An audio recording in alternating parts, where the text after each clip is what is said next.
This is one of only 300 Isuzu D-Max V-Cross Steel Editions. Welcome back to Pentraeth Isuzu. As you all know, we love all D-Maxes. This one here in particular, though, is that extra bit special. The most obvious change? The colour. Steel grey metallic. It's those extra finishing touches that I can't wait to show you. Starting with the front, we have the dark grey Isuzu Grille badge. Move around to the side. Dark grey over fenders with matching side steps and roof rails. These are all brought together by the black steel side graphics.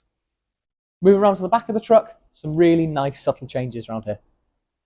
Black Isuzu logo on the tailgate, and of course that limited edition steel badge. The steel touches continue over to the interior of the vehicle, with branded LED puddle lights, black illuminated scuff plates, luxury floor mats, and of course the embossed headrests. This is all on top of the V-Cross standard features. Do you love this D-Max as much as we do?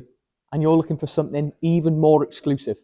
Now, numbers of these are strictly limited, so please do get in touch. And if you're wondering about the price, don't worry, it's a steal.